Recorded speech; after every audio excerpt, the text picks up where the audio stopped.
Hello students, class 7। তো দেখো, তোমাদের এই আধুনিক গণিত বইটা তোমরা দেখতে পাচ্ছ, কেশবচন্দ্র নাগ। তো এই বইটার ভিডিও করা আমি স্টার্ট করে দিয়েছি। তো আমার টার্গেট হচ্ছে যে টোটাল ইউটিউব ভিডিওতে এই বইটা আমি ব্যাখ্যা করব।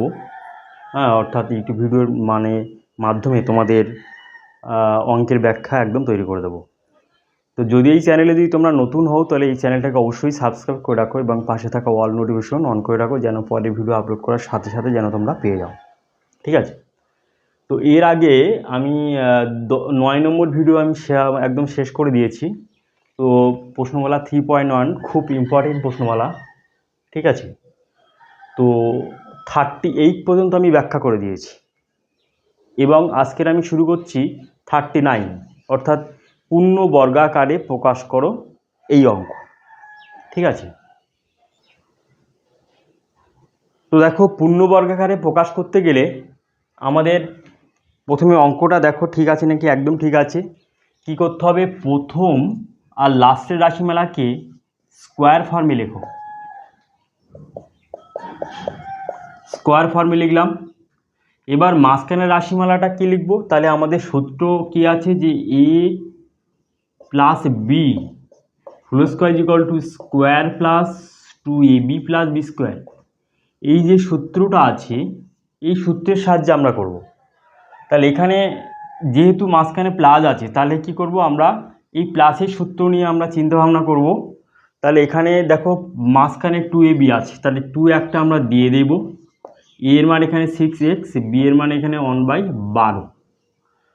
তাহলে এবার দেখো, এই মাঝখানে রাশিমালা ক্যালকুলেশন করলে এক্স আমরা পাচ্ছি নাকি দেখো। তো এখানে দেখো 6 × 12, 12 কাটা, এখানে এক্স পড়ে থাকলে এক্স, তাহলে লেখা একদম ঠিক আছে। তাহলে এই রাশিমালাটা শর্ট ফর্ম হবে 6x প্লাস 1/12 এর হোল স্কোয়ার। তাহলে এটা হলো পূর্ণ বর্গাকারে প্রকাশ। আশা করি অবশ্যই বুঝতে পারলে। তো একই রকমভাবে করব 40-এর দাগের অঙ্ক। দেখো 40-এর দাগের অঙ্ক কী আছে দেখো, square plus 8ab plus 16b square. তাহলে কী হবে? প্রথম আর লাস্টের রাশিমালা স্কোয়ার ফর্মে লিখবো। প্রথমে স্কোয়ার আর প্লাস 4b এর whole square plus 2 × a, b মানে 4b। তাহলে দেখো এই রাশিমালা, এখানে মাঝখানের রাশিমালা গুণ করে এখানে 8b পাই, লেখা ঠিক আছে। তার মানে হবে a প্লাস 4b এর হোল স্কোয়ার। এটা হলো পূর্ণ বর্গাকারে প্রকাশ। এরপরে দেখো 41 দাগের অঙ্ক।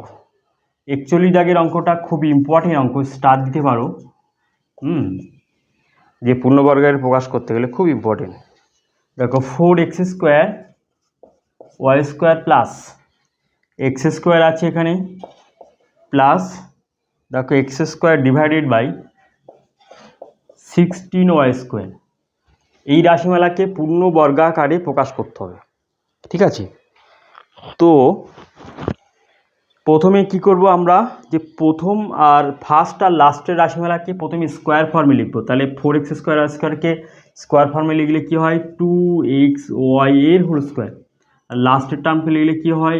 x ডিভাইডেড বাই 4y এর হোল স্কোয়ার। ঠিক আছে? লিখে মাঝখানের টার্মটা কি লিখবো? তাহলে এই সূত্রের কথা ভাববো, যেহেতু এখানে প্লাস আছে 2ab এর আগে, এখানে প্লাস আছে, তাহলে এই সূত্রের কথা ভাববো। যদি এখানে মাইনাস থাকতো তাহলে আমরা মাইনাসের সূত্রের কথা ভাবতাম, a minus B whole square equals to square minus 2ab plus B square. তাহলে এখানে একটা 2 হয়, a মানে এখানে 2xy, b মানে এখানে x ডিভাইডেড বাই 4y। এবার দেখো মাঝখানের রাশিমালা যদি আমরা ক্যালকুলেশন করি, ওয়াই কাটা, 2 × 4, 4 4 কাটা, তাহলে খালি এক্স আর এই এক্স মানে গুণ করলে হয় এক্স স্কোয়ার। তাহলে অর্থাৎ মাঝখানের রাশিমালাটা ক্যালকুলেশন করলে কিন্তু অবশ্যই এই এক্স স্কোয়ার রাশিমালা ফিরে পাওয়া যায়। ঠিক আছে? তাহলে মাঝখানের রাশিমালা লেখা অবশ্যই ঠিক আছে। ঠিক আছে? এবার দেখো, এবার আমরা এই রাশিমালা শর্ট ফর্ম হচ্ছে 2xy plus x divided by 4y এর হোল স্কোয়ার। এটা হলো এটা হলো পূর্ণ বর্গাকারে প্রকাশ।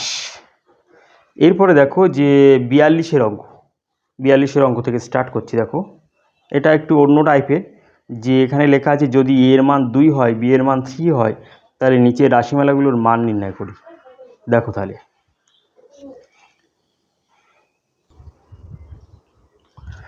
এরপরে দেখো যে 42 এর অঙ্ক কি আছে, যদি এ ইজিক্যাল টু যদি 2 হয় এবং বি ইজিক্যাল টু -3 হয়, তবে নিচে রাশিমালাগুলোর মান নির্ণয় করি। 36 square plus 12ab plus B square. তাহলে এই অঙ্কগুলো করতে গেলে প্রথমে পূর্ণ বর্গাকারে প্রকাশ করতে হবে, করে এ বি এর মানটা পুট করে দিলেই উত্তর দিয়ে দেবে। এটা হচ্ছে সহজ পদ্ধতি। তাছাড়া ডাইরেক্ট যেই এ আর বি এর মান এখানে বসিয়ে দিলেও উত্তর দেবে। তা আমরা কি করব, পূর্ণ বর্গাকারে প্রকাশ করব। তাহলে এটাকে লিখব 6a এর হোল স্কোয়ার, আর লাস্টের টার্মকে লিখব বি এর হোল স্কোয়ার, প্লাস একটা 2 হয় সূত্র অনুসারে, এ মানে 6a, বি মানে হচ্ছে বি। তাহলে দেখো গুণ করে দিলে 12ab হয়, লেখা ঠিক আছে। তার মানে 6a প্লাস বি এর হোল স্কোয়ার। এবার এর মান এখানে কত আছে, 2 আছে। তাহলে 6 ইন্টু 2 প্লাস বি এর মান এখানে কি আছে, -3 আছে, এর হোল স্কোয়ার। তাহলে লেখো যে ব্র্যাকেটের মধ্যে লিখে দাও যে এ সমান 2 এবং বি সমান -3 বসিয়ে পাই। তাহলে কত হবে, 6 2 12, আর এখানে প্লাস মাইনাসে -3 এর হোল স্কোয়ার সমান কী হবে, 9 এর হোল স্কোয়ার সমান 81 উত্তর। তাহলে দেখা যাক উত্তর কী আছে। 42 দাগের অঙ্ক, প্রশ্নমালা 3.1। প্রশ্নমালা 3.1 এর 42 অঙ্ক।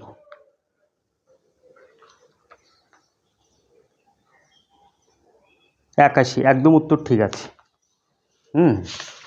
আনসার একদম রাইট আছে। তাহলে আশা করি অঙ্কটা অবশ্যই বুঝতে পারলে যে প্রথমে আমরা কি করব, যে পূর্ণ বর্গাকারে প্রকাশ করব। পূর্ণ বর্গাকারে প্রকাশ করে তারপরে যে এ বি এর যে মান আছে সেই মান দুটো আমরা এখানে হচ্ছে বসিয়ে দেবো। তারপর দেখো 43 অঙ্ক, দেখো 43 দাগের অঙ্ক, ওই একই রকমভাবে করব। 43 4 square plus 4ab plus B square. তাহলে পূর্ণবর্গায় প্রকাশ করলে পাই, তাহলে এখানে 2a এর হোল স্কোয়ার, আর প্লাস লাস্টের টার্মটা লিখব বি এর হোল স্কোয়ার, মাঝখানে লিখব 2 ইন্টু এ মানে 2a, বি মানে বি, গুণ করে দিলে একই পাই। তার মানে হচ্ছে 2a প্লাস বি এর হোল স্কোয়ার। তাহলে এর মান এখানে কত লিখব, এর মান এখানে 2 আছে, তার মানে 2 ইন্টু 2, আর প্লাস বি এর মান হচ্ছে -3 এর হোল স্কোয়ার। ঠিক আছে, এবার দেখো তার মানে এবার কি হবে, সেকেন্ড ব্র্যাকেট দিয়ে 4 আর প্লাস মাইনাসে -3 এর হোল স্কোয়ার সমান 1 এর হোল স্কোয়ার সমান 1। তাহলে দেখো যে 43 অঙ্কে উত্তর আছে 1, 43 একদম রাইট। তো এরপরে দেখো 44 এর অঙ্ক করব। 44 এর অঙ্ক কি আছে দেখো, যেখানে একটা টার্ম লেখা আছে যে a plus B whole square, a plus B whole square plus 2 into a plus b into a minus b plus a minus b এর হোল স্কোয়ার। তাহলে এখানে দেখো যে অলরেডি সূত্র আকারে আছে, তাহলে এই রাশিমালার শর্ট ফর্ম হচ্ছে এ প্লাস বি, এটাকে এ ধরো, আর বি হচ্ছে plus a minus B, short form এর হোল স্কোয়ার। তাহলে এ প্লাস বিকে এ ধরছি, আর এ মাইনাস বিকে বি ধরলে আমরা এ প্লাস বি হোল স্কোয়ারের সূত্র এখানে পড়ে আছে। তাহলে এখানে দেখো কি আছে, তাহলে ফার্স্ট ব্র্যাকেট আউট করে দিলে এ প্লাস বি, এখানে বাইরে প্লাস দিয়ে গুণ করে দিলে একই থাকে, এখানে প্লাস গুণ করে দিলে একই থাকে, a minus b plus b minus b কাটা, তার মানে হবে 2a এর হোল স্কোয়ার। তার মানে এর মান হচ্ছে 2, তার মানে 2 ইন্টু 2 এর হোল স্কোয়ার সমান 4a হোল স্কোয়ার সমান 4 4 16। তাহলে উত্তর আছে 16। দেখা যাক 44 এর অঙ্ক, একদম রাইট। তো এরপরে আমি শুরু করছি যে সূত্রের সাহায্যে গুণফল, অর্থাৎ 45 দাগের অঙ্ক। দেখো এরপর দেখো যে 45-এর অঙ্ক, যে সূত্রের সাহায্যে গুণফল নির্ণয় করো, অর্থাৎ 65-এর স্কোয়ার। তাহলে এটাকে এই ফর্মে লিখতে হবে যে 60 + 5 লিখতে পারো, বা 70 - 5 লিখতে পারো। 60 + 5 লেখা যায় ইকুয়াল টু, তাহলে কী হবে 60 হোল স্কোয়ার প্লাস 2 × a মানে 60, b মানে 5 প্লাস 5 হোল স্কোয়ার। অর্থাৎ 60কে আমরা a ধরলাম আর 5কে আমরা b ধরলাম। তাহলে কী হবে গুণ করলে, তাহলে 3600 প্লাস এখানে গুণ করলে তাহলে কী হবে 5 × 10, 600 প্লাস 25। এবার এগুলো যোগ করতে হবে। তাহলে যোগ করলে কী হবে, তাহলে যোগটা একেবারে এইভাবে করবে, নাহলে ভুল হয়ে যাওয়ার সম্ভাবনা। 25, 5, 2, 6 × 4 = 12, 1, অর্থাৎ 4225। এবার 65 আনসার চেক করতে পারো, যে 65-এর সাথে 65 গুণ করে দেখো যে কি হচ্ছে। 5 × 5 = 25, 5 হাতে 2, 5 × 30 দিয়ে 32, 5 × 30 হাতে 3, 6 × 36 আর 3 39, অর্থাৎ 4225। দেখো উত্তর ঠিক আছে একদম। তাহলে উত্তর চেক করার কৌশল, উত্তর একদম রাইট আছে। এই প্রসঙ্গে তোমাদের আর একটা নিয়ম তোমাদের শিখিয়ে দিই, যে 65 গুণ করার একটা সহজ টেকনিক।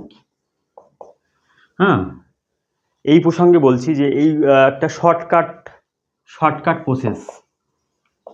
কেমনভাবে, যে প্রথমে হচ্ছে 5 গুণ করলে এখানে লেখো 25, আর এই 6 না হলে এই 6-এর সাথে 1 যোগ করো, তাহলে 7, 6 × 7 = 42। কী বললাম, এখানে যে কোনো একটা 6-এর সাথে 1 যোগ করো, 1 যোগ করলে 7, সেই 7-এর সাথে এই 6-এর গুণ করলে, ধরো আমি উপরের 6-এর সাথে 1 যোগ করেছি, তাহলে 6-এর আগে 7, 7 × 6 = 42। একই রকমভাবে যেমন যদি গুণ করতে পারো 35, প্রথমে লেখো 5 × 5 = 25, আর ওখানে যে কোনো একটা 3-এর সাথে 1 যোগ করো, তাহলে এই 3-এর সাথে 1 যোগ যদি করি, তাহলে 4, 4 × 3 = 12, অর্থাৎ 1225। 35 ডাইরেক্ট যদি গুণ করো নর্মাল প্রসেসে, তো কিন্তু একই উত্তর দেবে। একই রকমভাবে গুণ করতে পারো 45, 5 × 5 = 25, আর 4 × 5 = 20। একই রকমভাবে গুণ করতে পারো 75, 5 × 5 = 25, আর 7 × 8 = 56। একই রকমভাবে 85 গুণ করতে পারো এইভাবে, 95 এইভাবে গুণ করতে পারো, একই রকম প্রসেসে। ঠিক আছে, তো এই অঙ্কটা শেখার সাথে সাথে একটা শর্টকাট গুণ অবশ্যই শিখে গেলে। ঠিক আছে, এরপরে দেখো যে এই অঙ্কটা যদি আমরা এইভাবে না করি, যদি বিকল্প পদ্ধতি করতাম, অল্টারনেট মেথডে, যে 65-এর স্কোয়ার = 70 - 5, তাহলেও কিন্তু একই উত্তর দিত। তাহলেও কিন্তু একই উত্তর দেবে। দেখো 70 হোল স্কোয়ার -2 × 70 a × b মানে 5 প্লাস 5 হোল স্কোয়ার = 7 × 7 = 49, 0 0 -7 × 2 = 140, 5 × 2 = 70, 700 প্লাস 25। তাহলে এইভাবে করলেও কিন্তু আনসার দেবে। দেখো আনসারটা আমি বের করছি। তাহলে এখানে 4900, তাহলে দেখো এই ক্যালকুলেশন করতে গেলে এখান থেকে একটা নলেজ নেওয়ার ব্যাপার আছে। এটা প্লাস চিহ্নযুক্ত রাশি, এটা প্লাস, আর একটা মাইনাস চিহ্নযুক্ত সংখ্যা, তাহলে প্লাসগুলোকে এক সাইড করে নাও। তাহলে ইকুয়ালস কী হবে, 4900 প্লাস 25 মাইনাস 700, তাহলে কত হবে 4925 মাইনাস 700, বিয়োগ করলে এখানে কত হবে, দেখো 25, 7, 2, দেখো একই আনসার পাচ্ছি 4225। তাহলে 65-এর বর্গ আমরা সূত্রের সাহায্যে করলাম। এটা কোন সূত্রের সাহায্যে করলাম, a - b হোল স্কোয়ারের সূত্রের সাহায্যে, আর এটা করলাম a + b হোল স্কোয়ার সূত্রের সাহায্যে। ঠিক আছে, তো এইভাবে বর্গ নির্ণয় করতে হবে। একই রকমভাবে 46, 47, 48, 49 এবং 50 একই রকমভাবে হবে। ঠিক আছে, তো এবার দেখো যে তোমাদের ভিডিও নম্বর 10 এই পর্যন্ত থাকবে। 11 নম্বর ভিডিও থেকে তোমরা পেয়ে যাবে 46-এর দাগের অঙ্ক থেকে, আর এর পরের ভিডিও অবশ্যই মিস করবে না, তার কারণ হচ্ছে যে এর পরের ভিডিওতে যে 51 থেকে মোস্ট ইম্পর্টেন্ট অঙ্ক 51, 52, 53 যে এই এম এর মান কত হলে নিচে রাশিগুলো পূর্ণবর্গ হবে, ভেরি ভেরি ইম্পর্টেন্ট অঙ্ক। তো এই অঙ্কগুলোর ব্যাখ্যা করা হবে এবং পরের ভিডিওর জন্য চ্যানেলটাকে অবশ্যই সাবস্ক্রাইব করে রাখবে এবং অল নোটিফিকেশন অন করে রাখবে। আর তোমরা বন্ধুবান্ধবদের এই চ্যানেলটা অবশ্যই শেয়ার করবে, কারণ হচ্ছে তারা যেন এইভাবে ইউটিউব ভিডিওর মাধ্যমে অঙ্ক শিখতে পারে। আর হচ্ছে তোমরা কি করবে, যদি অঙ্কগুলো ভালো লাগে তাহলে অবশ্যই লাইক করবে, ঠিক আছে।